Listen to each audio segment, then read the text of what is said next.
ترتیب بنا کے جلدی آ جائیے، آپ فوراً آ جائیے۔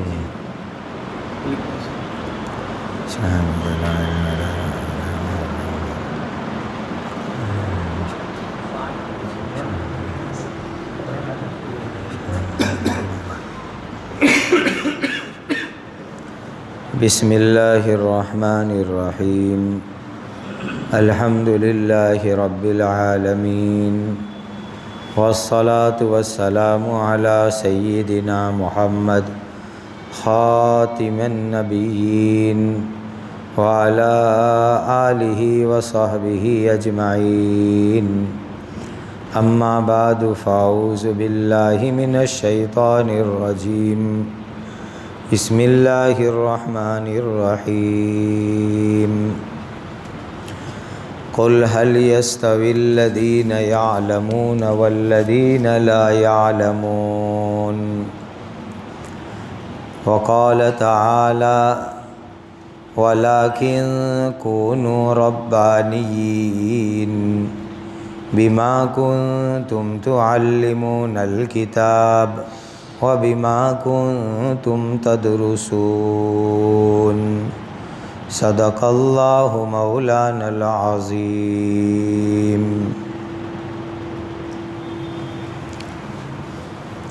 اس وقت کوئی بیان کے لیے نہ میں آیا ہوں نہ آپ آئے ہیں،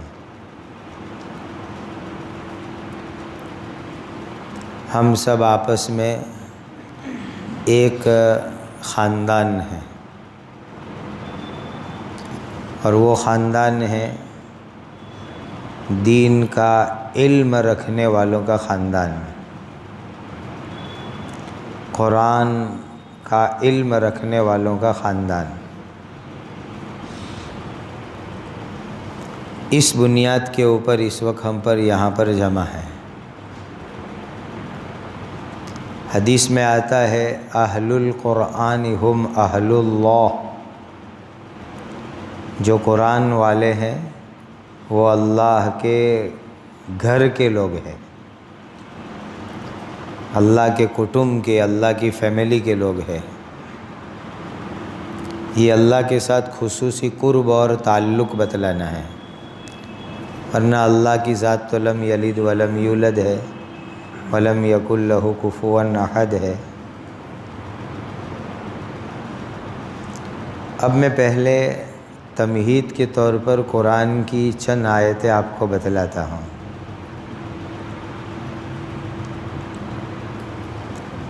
ایک آیت میں نے ہماری ذمہ داری دوسرے لوگوں کے مقابلے میں زیادہ ہے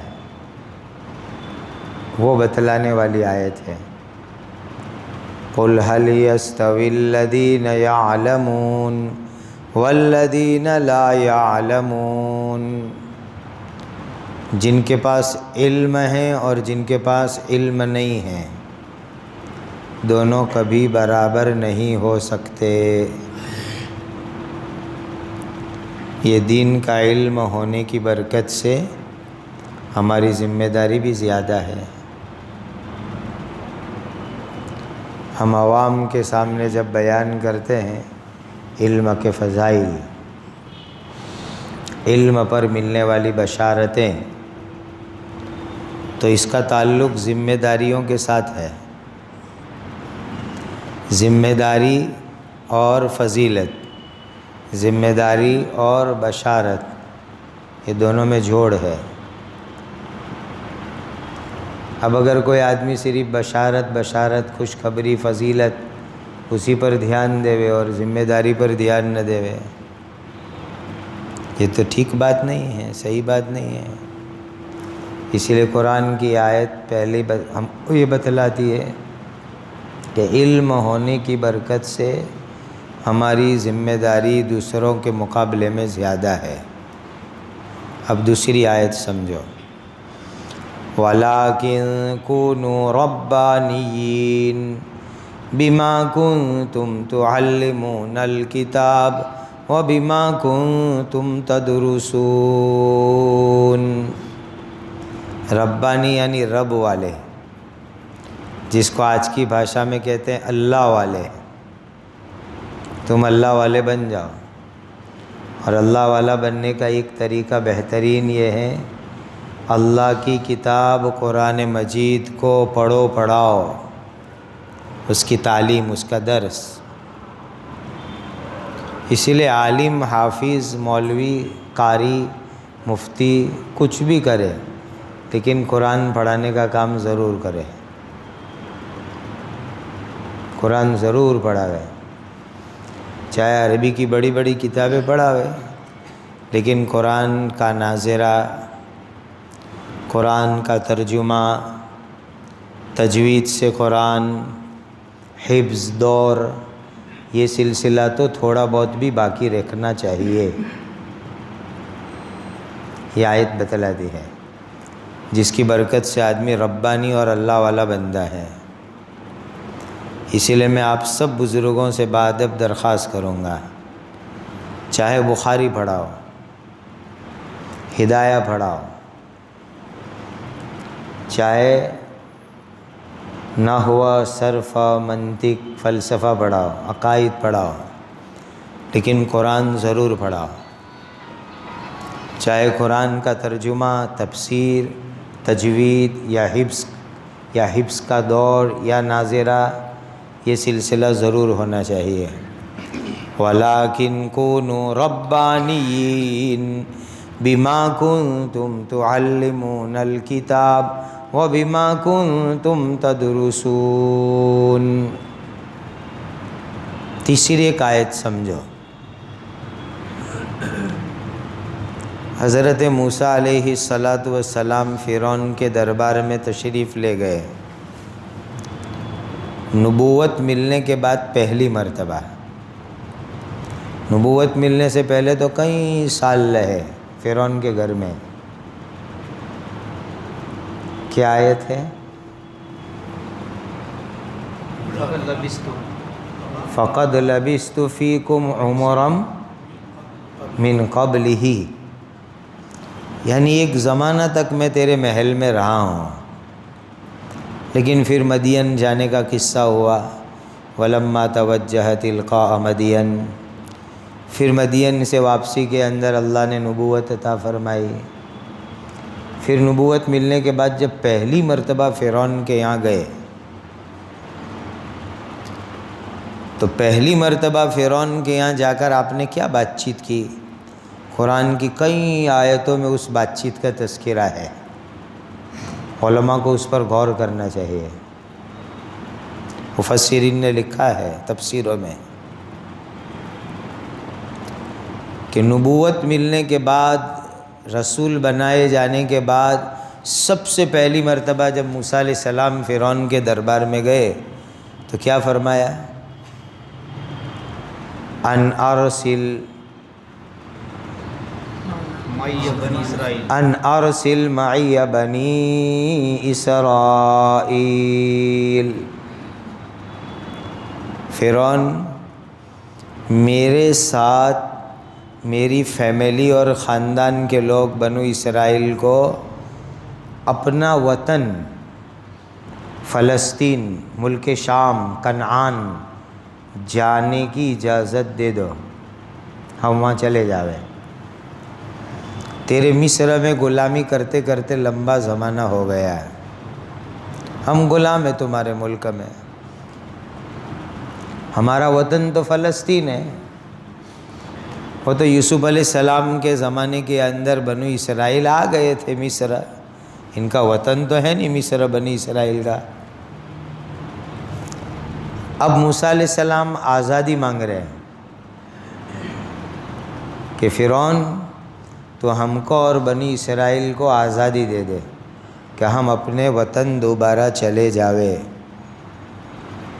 بہت دھیان سے غور کرنا. نبی بنائے جانے کے بعد پہلی مرتبہ گئے اور وہاں جا کر فرعون کے پاس اپنی قوم کی آزادی کا مطالبہ کیا ہے. ہم کہتے ہیں نبیوں والا کام کرو، کار نبوت، نبیوں والا کام.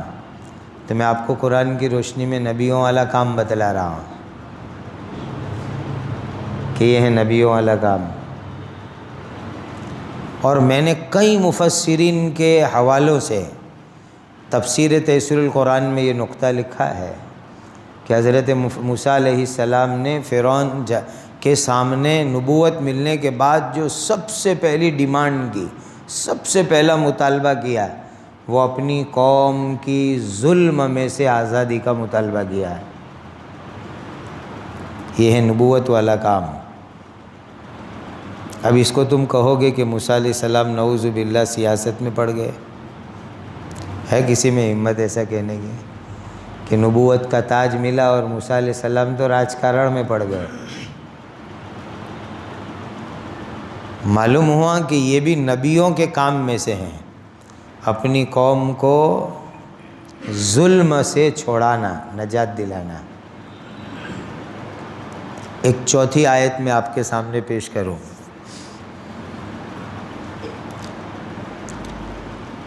تمام نبیوں میں دوسرے نمبر کے نبی ہے حضرت ابراہیم خلیل اللہ۔ سارے محدثین، مفسرین، فقہا کا اتفاق ہے کہ تمام نبیوں میں، رسولوں میں دوسرا نمبر ہے حضرت ابراہیم علیہ السلام کا۔ ان کو اور ان کے بیٹے کو کیا حکم ہوا؟ ان طہر بیتی للطائفین والعاکفین والرکع السجود۔ ان طہر، پاک کرو، صاف کرو میرے گھر کو، کعبہ کو۔ اس لیے کہ یہاں طواف کرنے والے آئیں گے، نماز پڑھنے والے آئیں گے، سجدہ کرنے والے آئیں گے۔ قرآن کا ظاہری لفظ کیا کہہ رہا ہے؟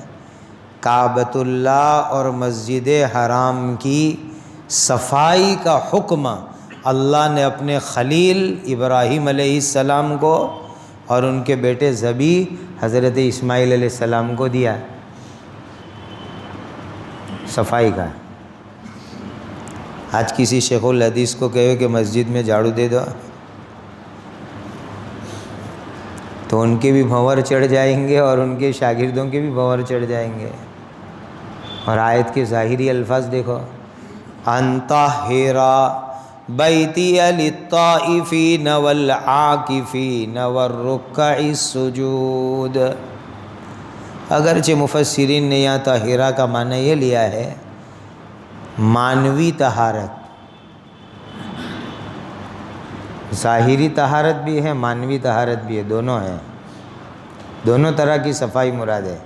وہاں بت پرستی سے صاف ہو جاوے، شرک سے صاف ہو جاوے، اور ظاہری صفائی بھی، چونکہ اس وقت پر کعبہ مٹی کے ڈھیر کے نیچے دبا ہوا تھا، کعبہ تھا ہی نہیں، وہ تو نوح علیہ السلام کے طوفان کے وقت پر آسمان پہ اٹھا لیا گیا۔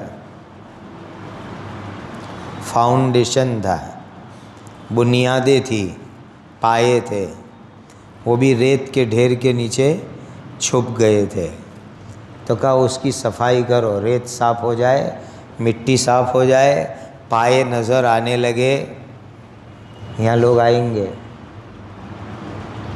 صفائی کا حکم ہے، ظاہر کی صفائی بھی مراد ہے، باطن کی صفائی بھی مراد ہے، معنوی صفائی بھی مراد ہے۔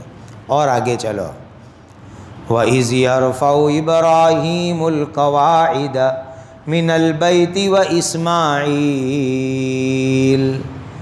باپ بیٹے کیا کر رہے ہیں؟ کڑیا کام کر رہے ہیں۔ باپ معمار ہے، خلیل اللہ معماری کر رہے ہیں، کڑیا کام کر رہے ہیں، اور بیٹا مزدوری کا کام کرتا ہے، وہ پتھر لاتا ہے، اور یہ معماری کا کام کر رہے ہیں۔ سمجھ رہے ہو بات کو؟ یہ بھی سب نبیوں والے کام گنوا رہا ہوں قرآن کی روشنی میں، کہانیاں نہیں سنا رہا ہوں، ضعیف روایتیں نہیں، قرآن کی مضبوط آیتوں سے سنا رہا ہوں۔ کار نبوت تعمیر کر رہے ہیں، دونوں عمارت بنا رہے ہیں، دیوار بنا رہے ہیں۔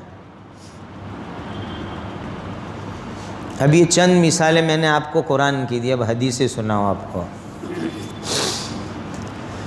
بخاری شریف میں حدیث موجود ہے کہ ایک مرتبہ مسجد نبوی کی دیوار کے اوپر بلغم لگا ہوا تھا، تھوک، کسی نے تھوک دیا، بلغم لگا ہوا تھا۔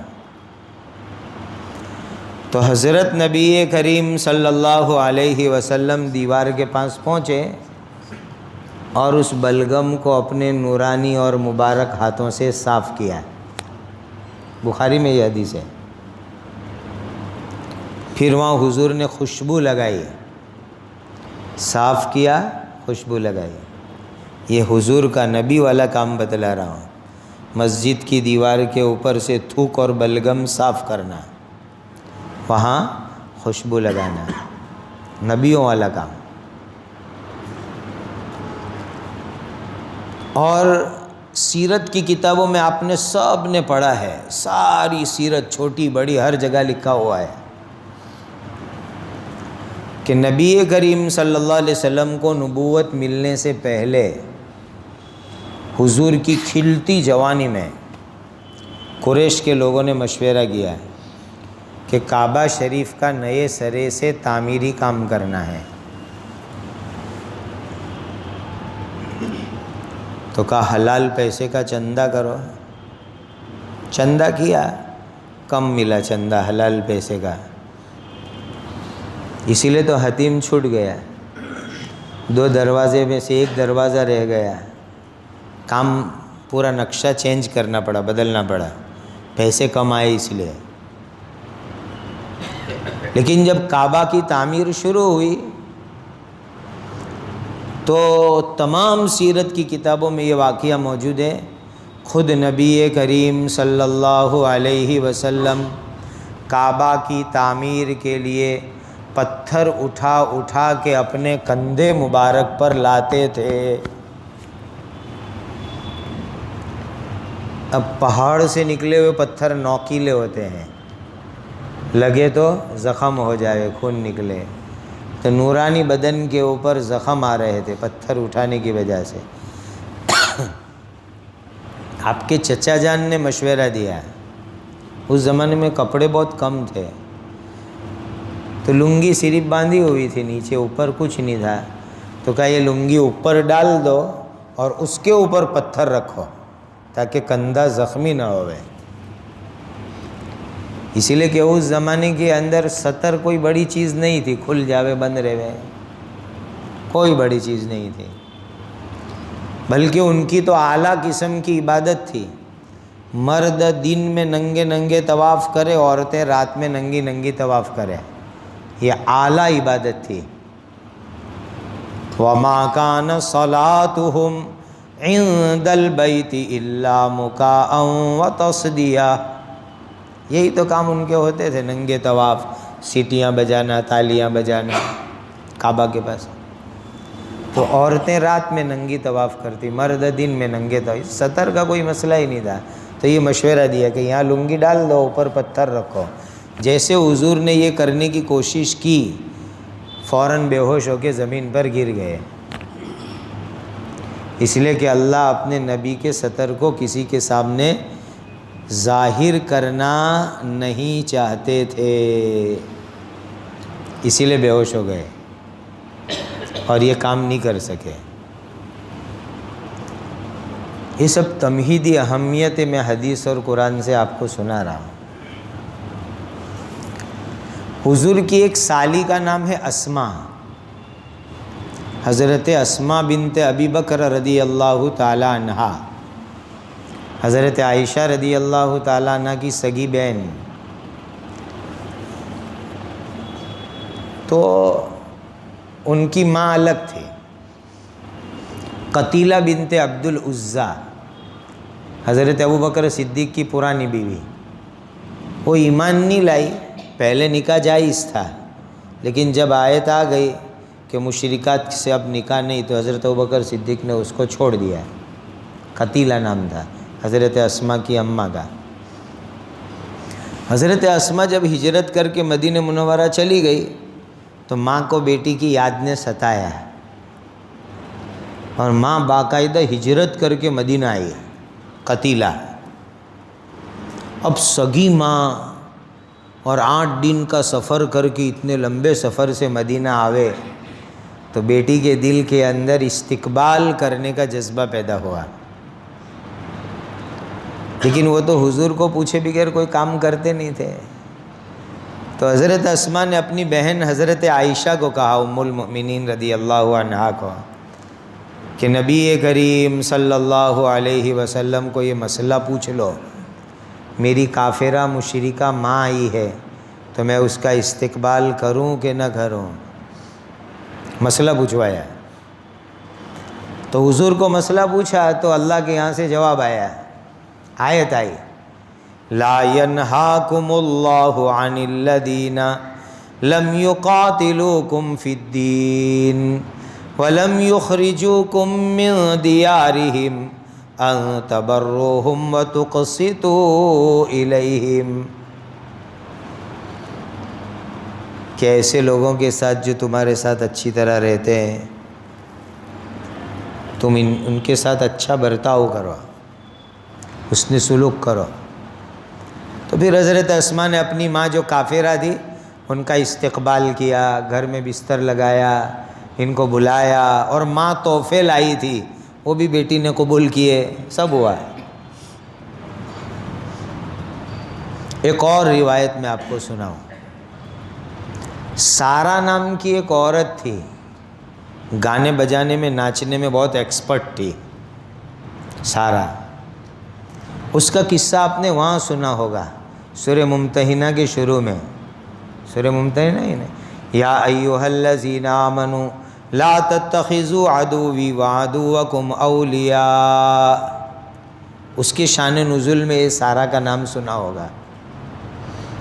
یہ گانے والی تھی، مکہ کی فیمس سنگر عورت تھی، مشہور گانے بجانے والی سارا. وہ آئی مدینہ. کب آئی؟ صلح حدیبیہ کے بعد. اور آ کر نبی کریم صلی اللہ علیہ وسلم کو کہتی ہے بہت پریشان ہوں، کھانا کچھ نہیں، پینا کچھ نہیں، کپڑے نہیں. حضور نے پوچھا کہ وہ مکہ کے سب نوجوان کہاں گئے جو تیری نائٹ کا آیوجن کرتے تھے؟ کوئی گانے والیاں ہوتی ہیں نہیں تو ان کی نائٹس ہوتی ہے. جیسے آپ نے بھی یہاں بورڈ دیکھے ہوں گے کہ فلاں گانے والا آ رہا ہے، فلانی گانے والی آ رہی ہے، اور اس کی نائٹ ہوتی ہے ایک رات، جیسے قوالوں کی ہوتی ہے اس طرح گانے والیوں کی ہوتی ہے. حضور نے پوچھا اس کو کہ وہ تیری نائٹ جو ہوتی تھی مکہ میں، نوجوان لوگ محفل لگاتے تھے اور تو ڈانس کرتی تھی، گاتی تھی اور تجھے رات کے پیسے ملا کرتے تھے، وہ کیا ہوا؟ تیرے نائٹ والے پروگرام بند ہو گئے؟ تو وہ سارا نے کیا جواب دیا؟ بدر کی لڑائی نے مکہ والوں کو ہر اعتبار سے توڑ دیا ہے، مال کے اعتبار سے بھی توڑ دیا اور دوسرے اعتبار سے بھی توڑ دیا. اب وہ ہمارے راتری کے پروگرام، نائٹ پروگرام سب بند ہو گئے ہیں، اسی لیے میں بھوکی مرتی ہوں، پریشان ہوں. کون آئی؟ کافرہ آئی، ناچنے گانے والی آئی، مشرکہ آئی حضور کے پاس کھانا، کپڑے، اناج، پیسے مانگنے کے لیے. تو نبی کریم صلی اللہ علیہ وسلم نے اپنے خاندان کے لوگ بنو ہاشم کو کہا کچھ مدد کر دو، آئی ہے تو کچھ دے دو، اس کو ہیلپ کر دو، ریلیف کر دو، سہائی کر دو، مدد کر دو. بہت کچھ دلوایا اور وہ اونٹ بھر کے لے کے چلی مکہ. اسی وقت پر وہ حضرت حاتب ابن ابی بلتع رضی اللہ تعالیٰ عنہ نے وہ خط دیا تھا، اور پھر وہ خط کے بارے میں وحی آئی اور حضور نے حضرت علی اور مقداد رضی اللہ تعالیٰ عنہ کو بھیجا اور مقام خاک سے جو ہے وہ خط واپس لے کر کے آئے. وہ قصہ اسی موقع کا ہے جس پر یہ آیت نازل ہوئی تھی، سورہ ممتحنہ کی ابتدائی آیات. تو اس روایت میں بھی ہے کہ وہ سارا کافرہ مشرکہ گانے والی، ناچنے کودنے والی، اس کو بھی حضور نے بہت بڑی مالی مدد کروائی. اور آگے ایک حدیث سے مثال سنا دوں، پھر نتیجہ سناتا ہوں. میں آپ کو عرض کرتا ہوں آپ کی خدمت میں. صلح حدیبیہ کے زمانے میں ایک مرتبہ ابو سفیان آئے، خود مکہ کے لیڈر. کون ابو سفیان؟ ابو جہل کے مرنے کے بعد مکہ کے لیڈر ابو سفیان تھے. آپ نے وہ غزوہ احد کی روایت میں پڑھا نا، احد میں بھی مکہ والوں کے کمانڈر ان چیف ابو سفیان. بلکہ جب احد کی لڑائی پوری ہوئی تو آپ نے بخاری میں کتاب المغازی میں پڑھا بھی ہے ابو سفیان نے نعرہ لگوایا تھا اولو حبل کا، حبل دیوتا کی جئی، حبل کی جئی۔ تو حضور نے صحابہ کو کہا تم بھی جواب میں نعرہ لگاؤ، اللہ مولانا ولا مولا لکم۔ اس نے آواز لگائی تھی لنا عزا ولا عزا لکم، عزا ان کا بت تھا۔ حضور نے کہا تم جواب میں کہو اللہ مولانا ولا مولا لکم، اور اس نے اولو حبل کے نعرے لگوائے۔ حضور نے کہا اللہ اکبر کے نعرے تم لگاؤ۔ وہی ابو سفیان،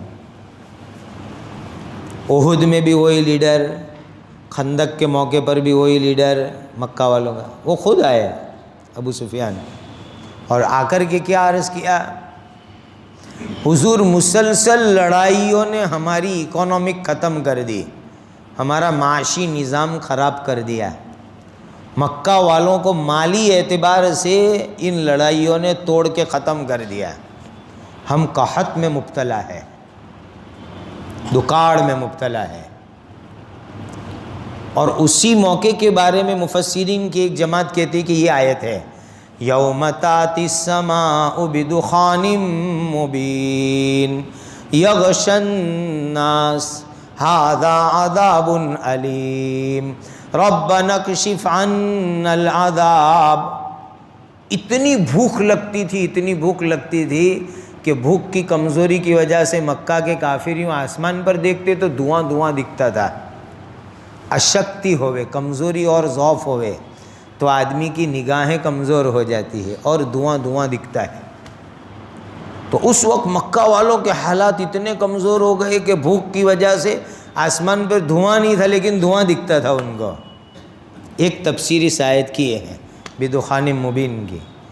اور ابو سفیان نے آ کر کیا کہا، اے بھتیجے محمد صلی اللہ علیہ وسلم، آپ تو لوگوں کے ساتھ حسن سلوک کرتے ہو، لوگوں پر احسان کرتے ہو، یہاں آپ کا قبیلہ قریش بھوکا مر رہا ہے، وہ لوگ کھانے پینے کے لیے پریشان ہیں، ان کے لیے میں اناج کی مدد مانگنے کے لیے آیا ہوں۔ کون؟ کافروں کا سردار گھیرا ہے۔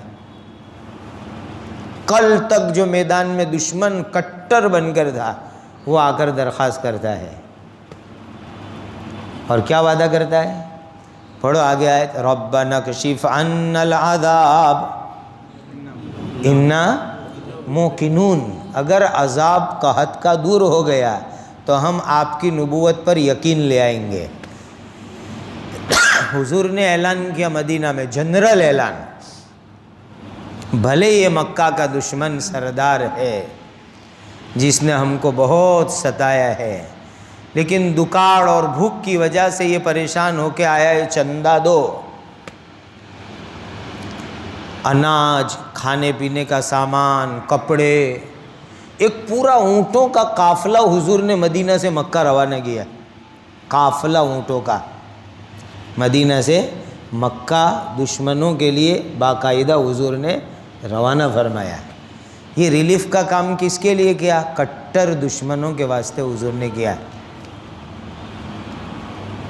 یہ سب آیتیں اور حدیث کی میں نے آپ کی خدمت میں مثالیں ذکر فرمائی۔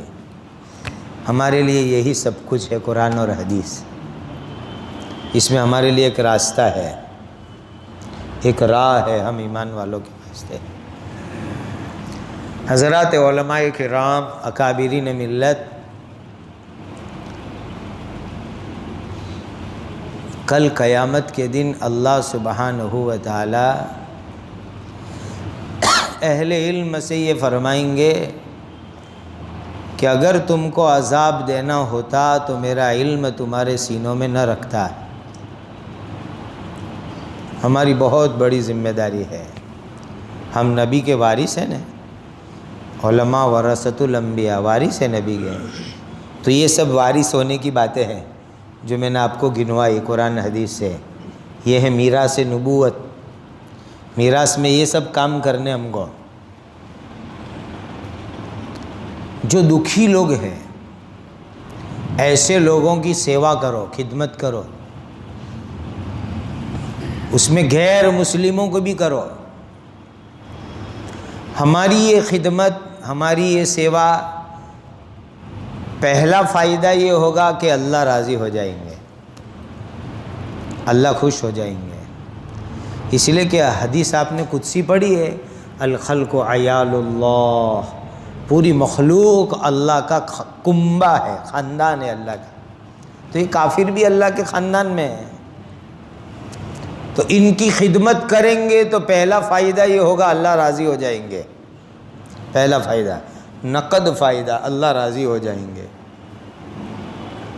دوسرا بڑا فائدہ کیا ہوگا کہ آپ کی اس خدمت کی برکت سے ان کے دلوں میں سے اسلام اور مسلمانوں کی نفرت ختم ہو جائے گی یا کم ہو جائے گی۔ بہت اہم بات کہہ رہا ہوں میں آپ کو، ہماری اس خدمت کی برکت سے ان کے دلوں میں سے اسلام اور مسلمانوں کے بارے میں نفرت ختم ہو جائے گی یا کم سے کم درجے میں ضرور کم ہو جائے گی۔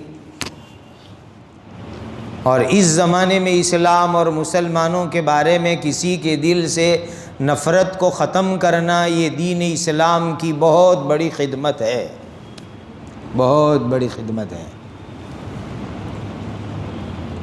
لسان الدعوت و تبلیغ، حضرت مولانا محمد عمر صاحب پالنپوری رحمۃ اللہ علیہ، آپ میں سے بہت سو نے نام سنا ہوگا۔ ان کو لسان الدعوت و تبلیغ کہتے تھے، ان کی سوانح بھی اسی نام سے چھپی ہوئی ہے، لسان الدعوت و تبلیغ، 3 جلدوں میں عربی میں۔ یہ جو آج کا سبق سن لیجئے، مولانا محمد یونس صاحب ان کے والد مولانا محمد عمر صاحب پالنپوری رحمۃ اللہ علیہ، وہ جب تک حیات تھے نظام الدین پر فجر بعد 2.5 پونے 3 گھنٹے کا بیان فکس، مشورہ ہمیشہ کا سمجھو، اور اجتماعوں کے اندر مغرب بعد کا 2 اڑھی 3 گھنٹے کا بیان فکس۔ حضرت مولانا محمد عمر صاحب رحمۃ، ایک مرتبہ نظام الدین مرکز کے اوپر میں غالباً عربی 4 پڑھتا تھا، تو ہمارے حضرت مفتی احمد صاحب خانپوری دامت برکاتہم کے ساتھ، اصل تو دیوبند، وہاں حضرت ہمارے مفتی محمود صاحب کے یہاں جانا آنا رہتا تھا، تو وایا نظام الدین کرتے تھے، کبھی وایا جمعیت کرتے تھے، دونوں اپنے کام میں۔ تو گئے تو حضرت مولانا محمد عمر صاحب رحمۃ اللہ علیہ اس زمانے کے اندر بڑے بڑے علماء جو آتے تھے ان کو اپنے بیان میں بیٹھنے کی دعوت دیتے تھے، اور مولانا کی زبان سے، ان کانوں سے میں نے سنا، فرماتے تھے کہ کتابیں چھوڑے ہوئے بہت سال ہو گئے، تو میرے بیان میں کوئی علمی اعتبار سے نقص اور غلطی نہ رہے، اس کے لیے میں علماء کو دعوت دیتا ہوں کہ بیٹھو اور تنقیدی کان سے میرے بیان کو سنو، اور بیان کے بعد باقاعدہ مولانا پوچھتے تھے کہ بھئی کوئی علمی اشکال ہو تو اللہ واسطے میری رہنمائی کرو۔ تو ہمارے حضرت مفتی احمد صاحب کو بھی درخواست کی، میں تو عربی 4 کا طالب علم تھا، کہ فجر کے بعد آپ بیٹھیے بیان میں۔ حضرت نے کہا کہ میں تو جب بھی آتا ہوں آپ کے بیان میں شرکت کرتا ہوں، کہا آج اہتمام سے میں درخواست کرتا ہوں علمی تنقید کی نیت سے، اور تہجد کے وقت پر چائے بسکٹ بھی ہم جس روم میں تھے وہاں بھیج دی مولانا عمر صاحب نے خود، تاکہ آپ نشاط کے ساتھ بیٹھیں۔ اس بیان کے اندر حضرت مولانا محمد عمر صاحب کی مبارک زبان سے، ان کانوں سے میں نے سنا، اللہ کو گواہ رکھ کے کہتا ہوں کہ اگر ہمارے کسی کام کی وجہ سے ایک آدمی بھی اسلام اور مسلمانوں سے محبت کرنے والا بن گیا تو ہماری جنت بنانے کے لیے کافی ہے، اور ہماری کسی کام کی وجہ سے ایک آدمی بھی اسلام اور مسلمانوں سے نفرت کرنے والا بن گیا تو ہماری جہنم بھڑکانے کے لیے کافی ہے۔ ان کانوں سے میں نے سنا، اللہ کے گھر میں بیٹھ کے مسجد میں اللہ کو گواہ رکھ کے کہتا ہوں،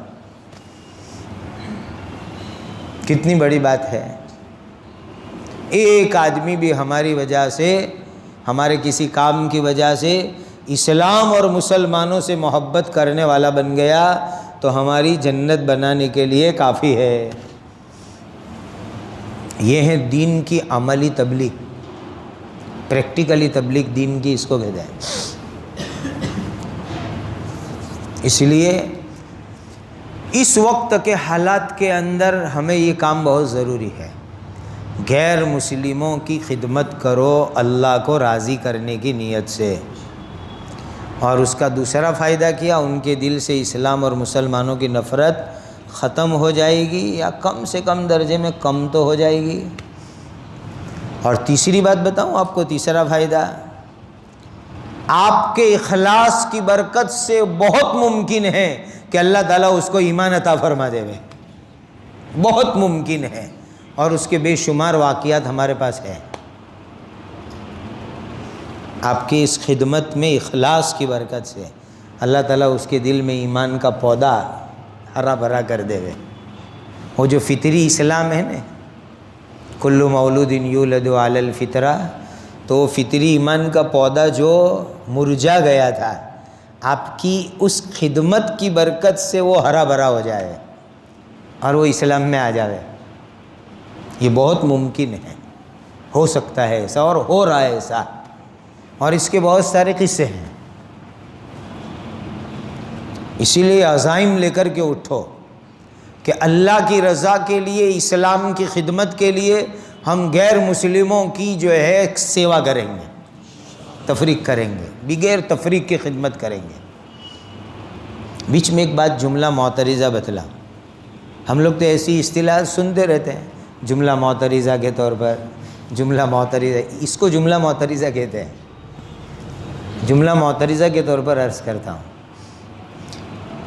فدائے ملت حضرت مولانا سید اسعد مدنی رحمۃ اللہ علیہ، ہمارے ڈابھیل کے بازو میں ایک اٹالوا گاؤں ہے، وہاں کے بہت سارے لوگ فورن میں ہیں، انگلینڈ میں، پاناما میں، ادھر نیوزی لینڈ میں، کہاں کہاں ہیں۔ تو وہاں ایک حاجی عبدالصمد صاحب ہے، بہت بڑی عمر ہو گئی، 100 کے قریب، لیکن ابھی تک حیات ہے۔ وہ پاناما کے اندر حضرت مولانا اسد مدنی صاحب کے میزبان تھے۔ ان کے بیٹے کی شادی ہوئی تو انہوں نے حضرت مولانا اسد مدنی صاحب کو دعوت دی، کہ حضرت آ رہے ہیں، صرف نکاح، تو کہا اچھا موقع ہے، گجرات کے علماء کو بھی میں جمع کر لوں، کچھ دین و ملت کی فکریں ہو جائے۔ تو انہوں نے اطراف کے سب مدارس والوں کو دعوت بھیجی جہاں تک ہو سکتا تھا، تو سارے مشائخین اور علماء کا مجمع تھا۔ تو اس مجمع میں حضرت مولانا اسد صاحب نے بہت اہم بیان کیا، الاؤنسنگ میں ہی کر رہا تھا، اس میں چند باتیں فرمائی بہت قیمتی۔ ایک بات یہ فرمائی کہ آج اسلام کے دروازے کے اوپر ہم ڈنڈا لے کے کھڑے ہوئے ہیں، خود بھی اندر نہیں آتے اور دوسروں کو بھی اندر نہیں آنے دیتے۔ بھائیوں، ایسی محنت کرو کہ ہم بھی اسلام میں آئے اور دوسروں کے لیے بھی دروازے پر راستہ چھوڑ دے کہ آؤ اندر۔ یعنی ایسے اخلاق پیدا کرو، معاملات کی صفائی پیدا کرو، اچھے کردار پیدا کرو۔ اسی لیے آپ جب عوام میں بیان کرے، تاجروں میں بیان کرے، تو ان کو سمجھاؤ کہ یہ غیر مسلم ہمارے ٹچ میں، تعلق میں، ربط میں کم آتے ہیں، تمہارے ربط میں زیادہ آتے ہیں۔ ان کے ساتھ معاملات کی صفائی، اخلاق کی صفائی ایسی ہونی چاہیے کہ وہ آپ کے معاملات کی صفائی اور اخلاق کی صفائی دیکھ کر اسلام سے متاثر ہو جاوے اور ایمان کے قریب آ جائے۔ یہ سمجھاؤ ان کو۔ آج ہمارے برے معاملات، برے اخلاق کی نحوست سے ہم خود بھی اسلام میں نہیں آ رہے، دوسروں کو بھی آنے نہیں دے رہے ہیں۔ دیکھو، ہمارے نورانی مکاتب کے قاعدے قانون چھپے ہوئے ہیں، انٹرنیٹ پر بھی موجود ہیں۔ اس میں ہمارے یہاں ایک قانون ہے، چونکہ ہم دیہاتوں میں کام کرتے، بنجر بستیوں میں، ایک قانون یہ ہے کہ آپ جس بنجر بستی میں بھی استاد پڑھانے جاویں، وہاں کے غیر مسلموں سے ملاقاتیں کریں۔ یہ قانون میں ہمارے یہاں ہر استاد کو بنجر بستی، چھوٹے چھوٹے گاؤں میں ہندو، ہریجن، دلت، جو بھی سماج کے لوگ ہیں، ان کی مہینے 2 مہینے میں ایک مرتبہ ملاقات کرنی ہے، اور ان کو ملاقات کر کے ان کی خیر خیریت پوچھنی ہے، کچھ بیمار ہو تو تعویذ دینی ہے ان کو، اور ان کو لا کر کے مکتب دکھانا ہے کہ بھئی ہم بچوں کو کیا سکشن دیتے ہیں، بالواڑی میں ہمارے یہاں کیا پڑھایا جاتا ہے۔ یہ قانون میں ہمارے یہاں شامل ہے۔ اور اس کی ایک مثال میں بتلاؤں فائدے کی۔ آنند ضلع میں ایک چھوٹے سے گاؤں میں مسلمانوں کے گھر گھر کے اندر مورتی، گھر گھر میں مورتی۔ اللہ کے فضل سے وہاں مکتب شروع ہوا، ایمان کی بہار آئی، بچے پڑھنے لگے، پہلا جلسہ ہوا مکتب کا۔ تو مجھے بہت اصرار کیا، میں نے کہا کہ میں اب سب مکتب کے جلسے میں جاؤں تو 1 سال بھی کم پڑے۔ الحمدللہ اس وقت 554 مکتب ہے اور 365 دن ہے سال کے، تو لیکن انہوں نے حالات رکھے تو میں چلا گیا، آدھے دن کی چھٹی رکھ کر کے آدھا سبق پڑھا کے شام کو پہنچا۔ اب جب مکتب پر جلسہ ہوا کھلے میدان میں، یہاں مسلمان ہیں، یہاں اسٹیج ہے، اور پیچھے ٹھاکر برادری کے بہت سارے لوگ آ کے کرسی لگا کے بیٹھے ہیں، کیا میاں لوگ کو ہوں کرے اپنے جوئے، اور وہ ہندو بہومتی کا گاؤں۔ جب بچوں کا پروگرام پورا ہوا، اب انعام دینے کی باری تھی اور میرے بیان کی، تو میں نے ہمارے وہاں کے مدرس کو کہا کہ جاؤ یہ سب ٹھاکر سرپنچ کے پاس جاؤ، تلاٹی کے پاس جاؤ، گاؤں کے لیڈروں کے پاس جاؤ کہ ہمارا موٹا گرو جی آویلا છે ને તમને બધાને સ્ટેજ પર બોલાવે, ہم نے લેવા મોકલ્યા છે۔ تو وہ گئے استاد اور ان کو سمجھا بجھا کہ سب کو اسٹیج پر لے آئے، سب چاندلا کر کے آ کے بیٹھے۔